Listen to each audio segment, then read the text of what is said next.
Welcome to Lighthouse, Homeschooling in Oregon with OCEANetwork. This episode is part 1 of 3 of a Getting Started Homeschooling in Oregon series that is straight from a recording that we did of a live webinar for new homeschool parents. We hope you enjoy it. Hello, everybody. My name is Tana Meyer. I am representing OCEANetwork, the Oregon Christian Home Education Association Network, and our mission is to support and encourage private home education in Oregon and to give you guys the support you need all year round to help you to do that and to answer your questions. And we also work hard to protect and expand homeschool freedoms in Oregon. All right, the first thing that I think it's really important to talk about is why we're homeschooling. What is driving you to think, oh, I think I want to try this. For some people, maybe it's bullying and they're pulling their kids out of public school or private school. Or maybe it's academics or social issues, or, just you want to spend more time with them, whatever it is. And every family's reasons are going to be different. There's lots of different reasons to start homeschooling. Most of them come down to the freedom to be able to raise and educate our children intentionally in the way we feel is best for our children individually. Parents, we know our children better than anyone else, and you can tailor learning to your child's strengths and needs and interests and at their pace with homeschooling. It's a wonderful, beautiful thing with the homeschooling journey. And of course, you can, incorporate faith and character development the way you want to and weave it naturally throughout your day. A lot of people love that homeschooling allows learning to happen through more than just books. It can happen through conversations and projects and life skills and field trips and just everyday experiences, not just the academics that you get at a desk or at the dining room table. You have the flexibility to create the homeschool and the environment that fits your children and your family best. And that's really wonderful because then it's not this one size fits all experience for your children. It really fits their needs specifically and your family's needs, because a lot of different families have a lot of different needs or lifestyles. And so homeschooling can really adapt to all of those. Also, you get a lot more time together to, these years when we have our children at home to educate them. Like they say, the days are long, but the years are short. It's really, really true. Those years just fly by. And so having that time, that precious time with them at home and kind of protecting that time is a real blessing too. One of the things that new homeschool families or just families who are considering homeschooling, they run into maybe some doubts, whether that's internally, they're like, can we really do this? Is this going to work for my kid? Or maybe they see some homeschool critics, whether they're, online or in their family or whatever, who are saying, can homeschooling really work? Well, homeschooling does really work. The research consistently shows that homeschooling is an effective educational option. The studies find that there's positive outcomes academically, socially, and in family relationships. And that's over what the other educational models have to offer. If you want to know more about the research and statistics, I would recommend going to NERI. They are a homeschool research organization. And if you go right at the top, they have like a fast facts area that just kind of gives you a quick rundown. A lot of it is full of more in-depth, peer-reviewed studies and everything, but they have that fast facts up there, and it's a really good one to just browse and get the data. If you're wondering, how do homeschoolers measure up academically? How do they measure up in these other areas? Homeschooling has proven to excel in those areas. And I think it's because homeschooling offers basically a private tutoring model. When you think about families who can hire private tutors to teach their kids and, they come out academically superior, this is very similar, and even more so because we know our children best, and we are with them every day and we know them best and we can educate them in a way that fits them exactly. That's my personal opinion. That's why I think the statistics are so good for homeschooling. Some people will think, well, can homeschoolers really thrive in the real world? Will they be able to go to college? Will they be able to go to, into the workforce successfully? Will they be able to socialize? And again, across the board, the statistics show that homeschoolers excel in those areas. And we've seen, especially in the area of college, more and more colleges and universities are actually seeking out homeschoolers because they've seen that homeschoolers are often, become self-starters. They often show initiative. They tend to just do better in those areas that suits college learning better. So, but even in areas like social and civics and, in the workforce and the things that they go and do afterwards. And you can find a lot more details on that in NARI. So I would encourage you, if you are running into doubts, every homeschool parent is going to have doubts every once in a while, or concerns like, is this really going to work?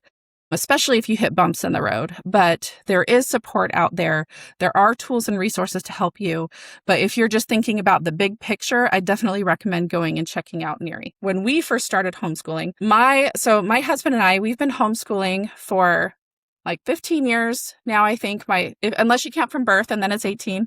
My oldest is 18 and my youngest is 9. We have 6 kids. And the thing that helped me the most when we first started homeschooling was talking to other veteran homeschoolers, other experienced homeschool moms and dads, being around their kids, inviting ourselves over to dinner at their house and being like, what is going on over here? These kids are amazing. And just learning how they do life together, that learning is just a part of their lifestyle. And, it does not look anything like the public school system. And it's just very organic and beautiful and suited to their individual family. All the homeschools are so different. The more that we talk to other families and other parents and we're inspired by them, the more we realize we can do this. We can do this. So I would definitely encourage you to find those other experienced homeschool moms and dads, whether they're just a step or two ahead of you or, way down the road. All of them have tremendous insight to offer. And, if you are a Christian, then seeking God and his wisdom, because we know that God will give us all we need to educate our children well and raise them for his glory. And so we can go to him and ask him for wisdom and insight and help in those areas to craft a homeschool that's unique to our family and our family specific needs. I just want to encourage you, you are going to have times where you feel like, can I really do this? And you can homeschool your children well. You will, the Lord will give you all you need to homeschool your children well. There's lots of support out there. Families have been doing it for years and years, thousands and thousands of families, and you can do it. There's many different ways to homeschool too. So if you have this idea in your mind of what homeschool needs to look like, sometimes we need to let go of that a little bit, especially if it looks exactly like a public school system, because that's not how it works in homeschool. And so, crafting a homeschool and an experience that works for our children. I know I keep saying that over and over, but that's probably one of the hardest lessons, I think, that homeschool moms in particular have to learn, to let go of their preconceived notions of what education really looks like. Yes, there's going to be bookwork and there's going to be academics, and those things are important, but that is not the whole of a child's education. So we've talked about the why. So now we're going to talk about the homeschool hows, specifically the homeschool laws. Fortunately, in Oregon, the homeschool laws are fairly straightforward. I do need to say, of course, that I'm not a lawyer and I'm not giving you legal advice, and OCEANetwork is not a lawyer, and OCEANetwork is not giving you legal advice. But OCEANetwork has been involved in understanding the homeschool laws in Oregon, has been instrumental in fighting for homeschool freedoms in the legislature and making sure that our freedoms are expanded and protected as much as possible. Because the freedoms that we have now, they weren't always that way. And OCEANetwork was a big part of expanding those freedoms. So if you want to go find a place for accurate information about homeschooling in Oregon when it comes to laws and requirements, my recommendation is to go to the OCEANetwork site first. Go to HSLDA as well.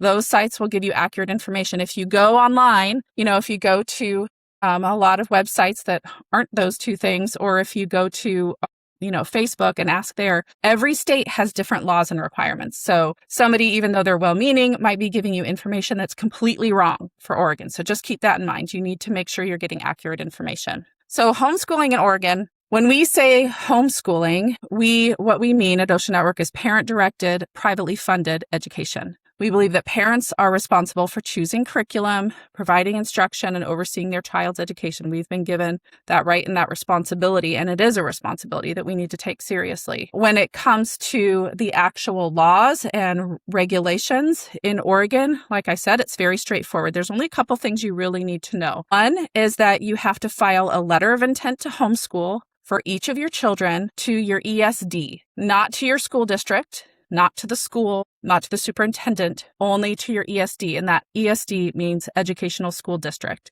So that is an area that covers multiple school districts. So I'm trying to, Northwest ESD is one of the ESDs. And if you need to know what ESD you are in, we have a spreadsheet on our site that will show you based on what county you're in, which ESD you're in, and it will give you the contact information and mailing address of your ESD. But it's really important to remember that because that trips up a lot of people. They think, well, I need to, send this to my school that I withdrew from, or I need to send it to the school district. No, you don't. You only need to send it to your ESD. Your ESD is responsible for informing the school district or whatever that your student is a homeschooler. You submit that letter of intent for your child when they are 6 or older by September 1st of that school year. So if you've got September 1st coming up, right? I guess we all do because time works like that. So September 1st is coming up and your kid is going to be 5, then you do not have to submit your letter of intent this year. Now, you can still start homeschooling them. One of my favorite sayings about homeschooling is that it's just an extension of parenting. So you can still start homeschooling your child with any academics that you want before they turn 6, of course, on September 1st. But as far as the state is concerned, your legal requirement is to submit the letter of intent when they are 6 or older by September 1st of that school year. You don't want to send it in earlier. All right. And so when you send it in, your child's grade level will default to kindergarten.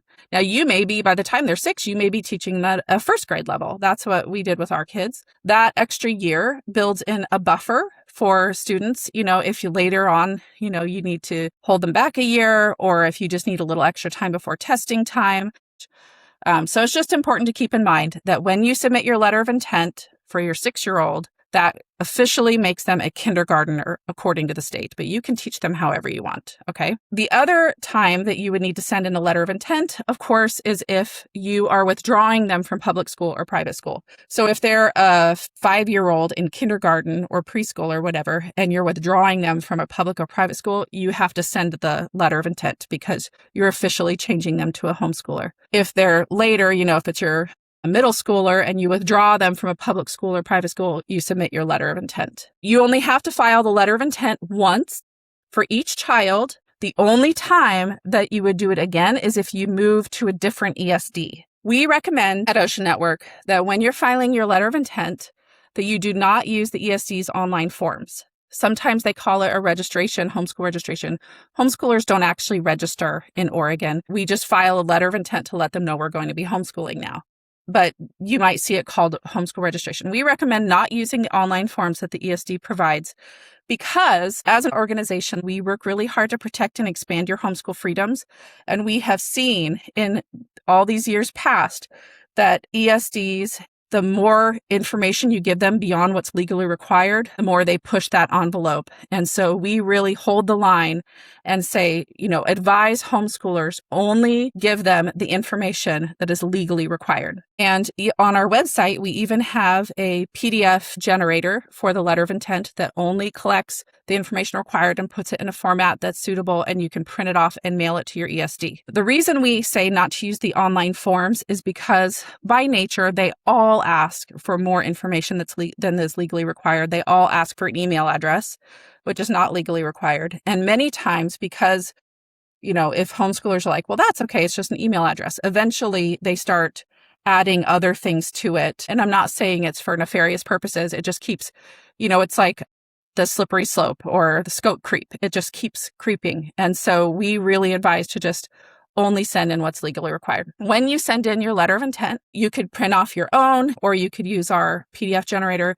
You print it off. It will have all their information in there for your kid that's required. And then you would mail it off to your ESD with the mailing address that we can provide you. Sometimes parents, we've seen that they really prefer to send that certified mail so that they can get a notification that it has been delivered. Legally, the ESD is required to send you an acknowledgement of their receipt of your letter of intent within 90 days. And that acknowledgement is important for you to keep on hand. So do watch for it, pay attention for it. If it doesn't come in, we recommend calling your ESD and asking about it. And if you run into any trouble, please call or email OCEANetwork and we will make sure that you get your acknowledgement. That acknowledgement is really important to show that you fulfilled the legal requirements by sending in your letter of intent. Please join us next time when we will be discussing more of the laws and regulations for homeschooling in Oregon.